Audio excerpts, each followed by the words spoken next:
אנחנו מתחילים את המושב השני עם ההרצאה של דוקטור איירה ברנר, אורחנו מארצות הברית, on beginning the treatment with D.I.D, שבעקבות הרצאתה של טובה התמקד באתגרים הקשים של עבודה טיפולית פסיכואנליטית עם פציינטים עם D.I.D, Dissociative Identity Disorder, שפעם קראו לזה Multiple Personality Disorder.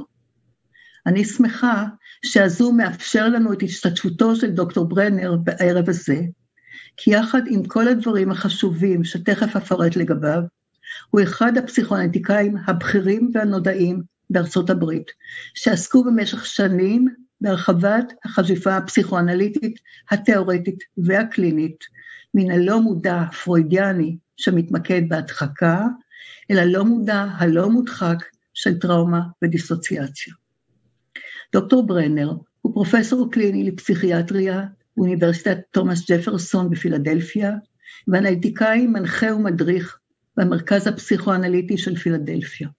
הוא מושקע במיוחד בתחום הטראומה הנפשית, וכתב יותר מ100 פרסומים בתחום זה, כולל ספריו Injured Man ב-2009, ו-The Dark Matters ב-2014, כאמור, הנה הספר. לפניכם, Dark Matters. ובנוסף, הוא עוסק במשך שנים בתחום הטראומה של השואה, וערך בשנה האחרונה את הספר רחב היריעה, The Handbook of Psychoanalytic Holocaust Studies, International Perspectives, הנה הספר מהשנה האחרונה, ספר גדול ומרשים. הוא מרצה בארצות הברית ובעולם על תחומים אלה, וקיבל מספר פרסים נכבדים, כולל את The Lifetime Achievement Award for the International Society for the Study of Trauma and Dissociation ב-2019, ו-The Hyman Award, פרס היימן for Holocaust Studies ב-2017, הוא עובד בקליניקה פרטית באזור פילדלפיה. איירה, פליס. תודה רבה, עופרה. It is a pleasure and an honor to be here, to speak with you, and to comment on this amazing work that Tova has presented to us. If you had given me time just for 2 words, I would simply say, Yasha Kalach. But since you have given me more time, I'll begin with 2 quotes, one from William Shakespeare and the other from Sigmund Freud. Shakespeare says, "How poor are they that have not patience? What wound did ever heal but by degrees?" And Freud says, "In point of fact, the question as to the possible duration of a treatment is almost unanswerable." Psychoanalysis is characterized by paradox. The analyst often begins the treatment with very little knowledge of the patient. She may not know much of the patient's history. She may not know the patient's diagnosis. She may not even know that the condition the patient is suffering from even exists. In some cases, the decision to work with the patient is largely intuitive. It may be as simple as a fleeting look in the patient's eyes, a silent plea from a desperate child, trapped somewhere in the mind, who manages to send a secret message begging for help. Yet, even a sensitive and gifted analyst may not fully appreciate the profundity of this message. But she responds. Thus, they may embark upon an odyssey that takes them through unimaginable pain, disbelief, sorrow, and horror. It may be the challenge of a lifetime for both. And the experience is incomparable in its potential for the deep and enduring changes in mind and body. And yet, this treatment is non-medical. It is merely one human being helping another in the most profound, unparalleled, life-altering way. As we know, we have no diagnostic instruments or tests. There's no stethoscope, no reflex hammer, or ophthalmoscope to peer into the patient's psyche. X-rays, CAT scans, MRIs, and blood work do not illuminate one's dynamics. Such tests, however, may rule out underlying medical problems which need to be addressed by a physician in order to minimize the complications due to ill health. And psychological testing may be employed, but very often, in my experience, offers very little, and such an effort is not without some dynamic cost. Similarly, we do not perform a physical examination, a laying on of hands, medical procedures, devices, or surgeries to promote healing or recovery. Yet, such interventions may be needed along the way to maintain physical health. As all such activities take on great meaning in light of the analytic relationship, any procedures during this time, such as the hysterectomy here, may have enormous implications for the treatment. The analyst embarks on the joint venture of psychoanalysis, equipped with just herself, her heart, her mind, and dare I say, her soul. Being receptive, open, curious, trusting, and caring, she seeks access to the uncertain inner world of the patient.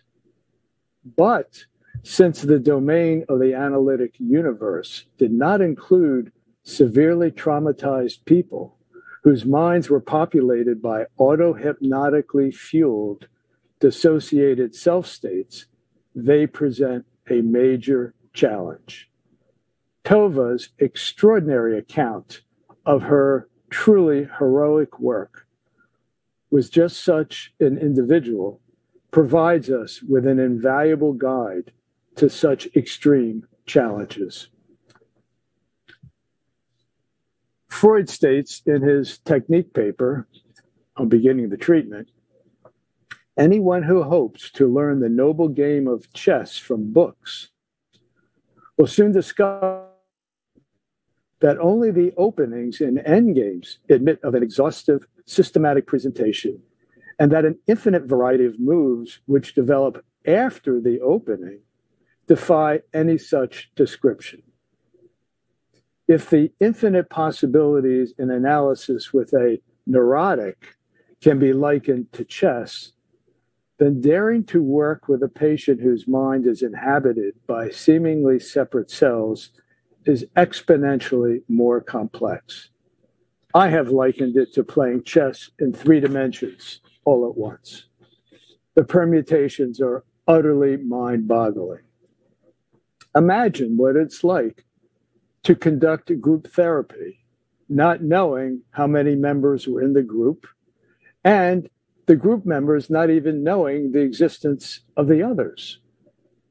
And as baffling and as seemingly impossible as that situation would be, when the analyst begins a treatment, not even knowing that there is a group behind the scenes, and perhaps doubting that such an organization might even exist, then we see how quickly she might feel very, very confused. In this case, it took an amazing 23 years of madness for the analyst to begin to see what she could not see. Richard Clough, a pioneer in the field of D.I.D, observes that even the most seasoned clinician can feel de-skilled with the dreaded realization of having a D.I.D patient in her practice. As an antidote to the risk of having such a fascinating patient and it becoming, the work with this patient becoming so special and developing countertransference problems, his ironic advice is to take on a second case as soon as possible. I agree. The case of Caroline. Caroline scheduled the hysterectomy during her analyst's vacation, thereby depriving them of the opportunity to analyze her urgency to permanently prevent future pregnancy. She had her reasons. The enactments with her dolls of a brutal childhood rape, a bloody abortion, and other atrocities were so intense that Tova was convinced that they were symbolic depictions of actual life events. In other words, What Caroline could not remember, she repeated in action, just as Freud had first observed and described as the compulsion to repeat, in Remembering, Repeating, and Working Through, another one of his technique papers. By getting sterilized, Caroline precluded becoming a mother, were Tova able to help her become well enough. Tova felt terribly hurt, and I believe she took it personally. Despite being refused by one gynecologic surgeon because it was not medically warranted, she found another who was willing to collude with her. At least that is what she reported. And while we have no reason to doubt her, given all of the doubt that the analyst endured over 26 years of treatment, it begs the question of how Tova actually knew for sure that this procedure was actually performed. The analyst's dream. The dream that Tova reports during this turbulent transition in the 11th year of treatment wakes her up in screaming in terror. Tova is helpless as her son slips down a rooftop ladder to his death. Significantly, her patient Caroline is watching them both. Tova worries that she is so consumed by Caroline that she neglects her family. If this were a self-state dream, as described by Kohut, then her son might actually represent a part of her own psyche, represented as losing grip and falling into oblivion. It might also be that the patient's own post-traumatic nightmare has gotten unconsciously injected into the analyst's receptive and permeable mind. This type of knowing makes a very deep impression, but still leaves room for doubt.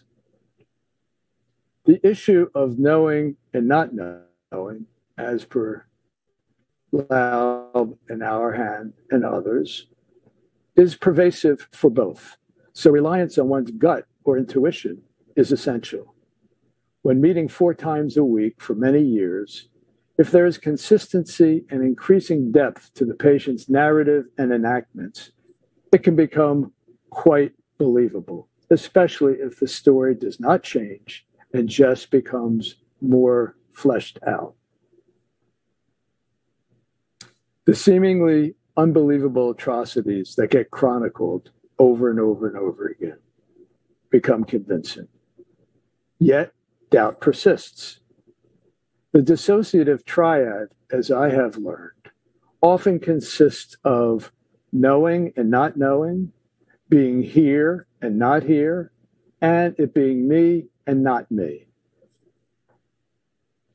A little more about doubt. The analyst was plagued with doubts about many things pertaining to the analysis. While analysts must learn to become tolerant and accepting of uncertainty in order to listen open-mindedly, the doubt that is typically experienced with this patient population goes way beyond what is expected. Selma Kramer, a child analyst, a mentor of mine, and a proponent of Margaret Mahler's developmental model of separation and individuation, describes this phenomenon occurring in survivors of maternal incest in her 1984 article. She calls it object coercive doubting. The patient's traumatically damaged reality testing and parental brainwashing leaves her in perpetual doubt over what actually happened to her and what is actually in her own mind. She can't trust her judgment about any of her perceptions. In the course of treatment, each side of the conflict becomes then externalized and deposited into the analyst's psyche, providing a firsthand experience for the analyst of the patient's inner torment. And in those with frank D.I.D, this dynamic becomes personified and even more complicated than in Kramer's cases. Oneself may be a doubter, Another self may threaten the patient with bodily injury if any of the other selves talk. Another self may be too afraid to remember and have amnesia. And another self may actually know all along what had happened, have a continuous memory, but is too tyrannized to speak up. The switching of such selves who have degrees of amnesia for the others can feel like being trapped in a terrifying hall of mirrors, where shadows are fleeting, elusive, and menacing. And for the unsuspecting analyst trying to have a dialogue, it can be truly maddening. It's like having a conversation with someone who's going through a revolving door of a store. And each time, with each revolution, a different person comes out, yet the analyst tries to maintain the conversation. Tova reacted with utter horror that Caroline had actually gone through with the hysterectomy. Undergoing such irreversible surgery betrayed the awesome power of her self-destructive urges, barely held in check at times. I'm reminded of such a patient who I saw 5 times a week, who was in the throes of warding off memories of her incestuous relationship with her brother, who eventually suicided. As she suffered from unspeakable guilt, with an unstoppable need for punishment for her sins, quote unquote, I tried to protect her before my going on vacation one summer. The only available hospital bed was on a general psychiatry unit, which was totally unprepared for such a patient. Shortly after her arrival, she cut open a soda can, used the sharp edge as a scalpel, and self-amputated a finger. She quickly flushed it down the toilet to prevent any possibility of retrieval and it being surgically reattached. When I learned about this self-mutilation, I felt horrified, sickened, and utterly shocked at her vicious capacity to punish herself and secondarily punish me for leaving her. It was an unforgettable event which altered my view of the patient thereafter, and I took every hint of self-injury that followed with deadly seriousness. And I'll just add that she did many more things to her body.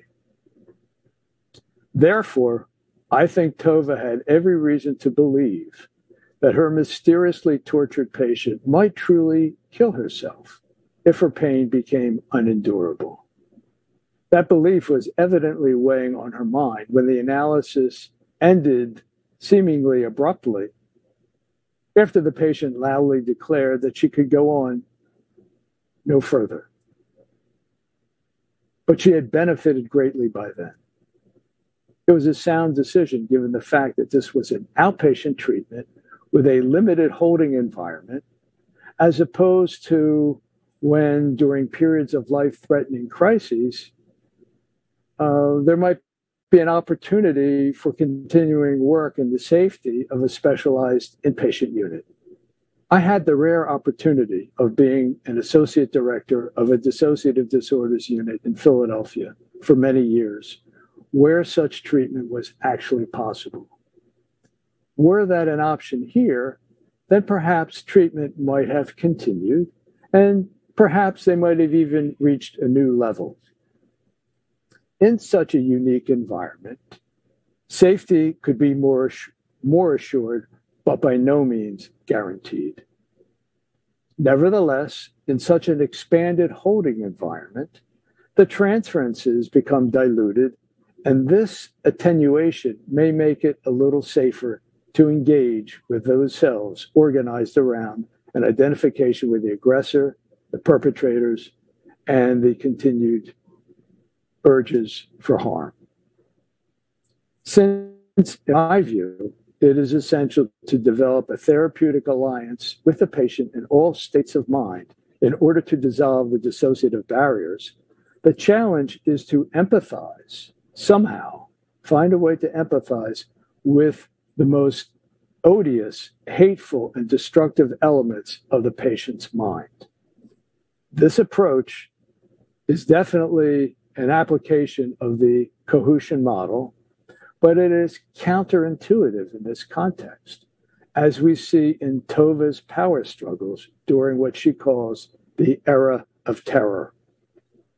These elements cannot be banished, exiled, or exercised. In fact, such an attitude may inflame the situation, and I have seen such efforts end in disaster.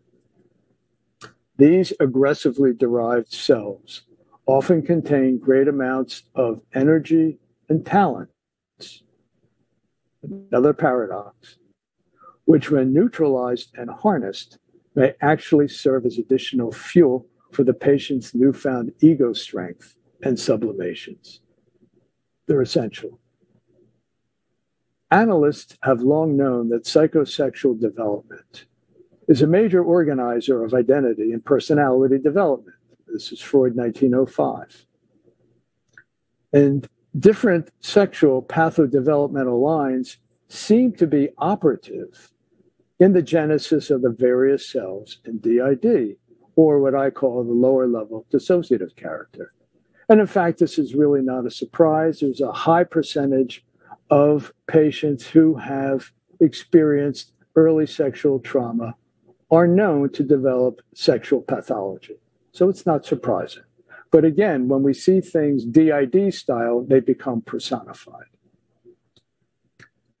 A triad of personifications that I've seen in a number of cases is described as organized, having a self organized around sadomasochistic heterosexuality, a self or more organized around homosexual orientation, and another self having a transgender conflict.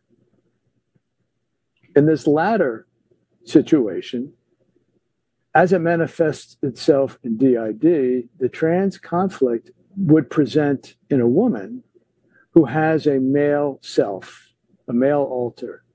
And when this male self is out, he feels trapped in a female body and believes that he's a victim of the most horrible mistake of nature. When out and having control of executive functioning of the mind, he may ward off profound shame, helplessness, quote, penis envy, and with paranoid rage and threatening behavior. He wants to remove all traces of femaleness from the body, such as removing the breasts, removing the female organs of reproduction, etc. And when self-performed with crude tools, it is most disfiguring and potentially life-threatening. I had such a patient who attempted a double mastectomy and almost bled to death. As these cells are complex and serve many functions, they develop their own transferences also. And they may not be appreciated until a crisis occurs. The delineation and the analysis of what I call mosaic transference is the basis of my approach with such patients. I call it psychoactive therapy. It offers another route to integration of the psyche, in addition to the reconstruction of early trauma and mourning, which we see so often in such cases. And I think in Tova's case with Caroline, mourning would be most necessary and important part of the work to be done. In fact, much of the violent resistance to treatment may, on a deeper level, be very much related to these kinds of conflicts in between the selves.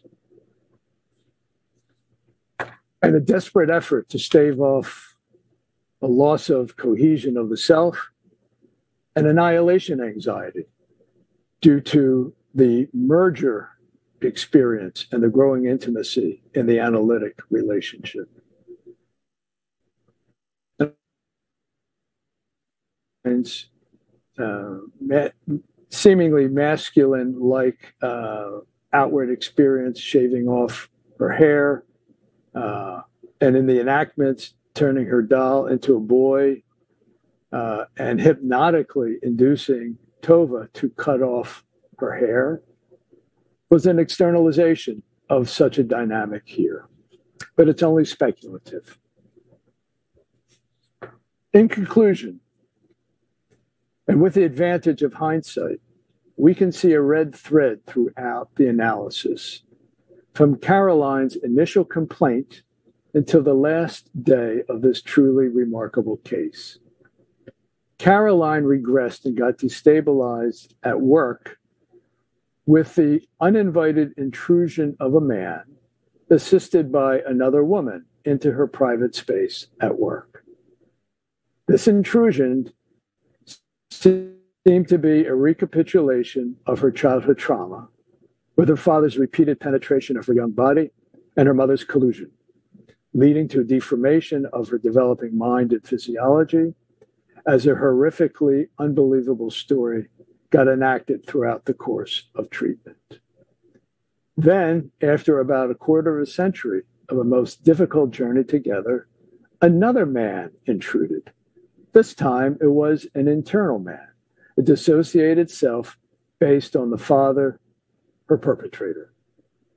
He dramatically made his presence known, mercilessly terrorizing analyst and patient into ending their collaboration before any more secrets could be revealed. At the time, Tova was a novice analyst with all the freshness, enthusiasm, energy, and optimism that is truly necessary in such cases. It makes up for inexperience with D.I.D. quite often. And Tova discovers qualities in herself that enable her to endure a 26-year assault on her reality testing, her affect tolerance, and her own humanity.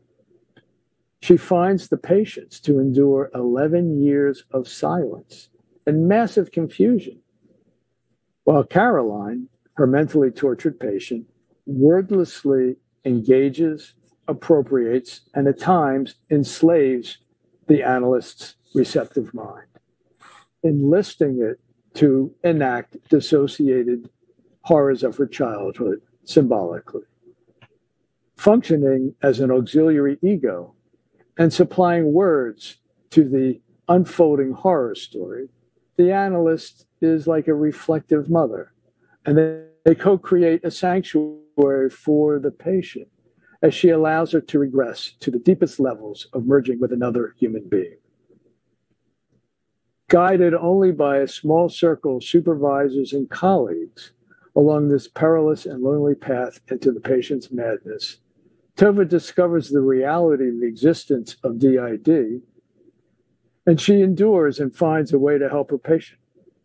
She's inspired by brilliant work of people like Ofra Eshel, but limited in her contact with clinicians, study groups, and conferences specially devoted to this misunderstood and most controversial condition. And this kind of isolation and loneliness can be very detrimental for the analyst, who experiences the kind of isolation that the patient herself may have experienced in childhood. But we see Tova is quite creative, quite talented, and she finds additional support, and she creates her own imaginary friends, Dory Laub, Donald Winnicott, Wilfred Bion. She extrapolates from Laub's work with Holocaust survivors, and she applies Winnicott's work and Bion's seminal ideas about engagement, transitional phenomena, mental breakdown, childhood catastrophe, attacks on linking, pre-symbolic thought, and does an incredible job. We are greatly indebted to her courage, generosity, her openness, and Caroline's openness for sharing this most important clinical work. Thank you.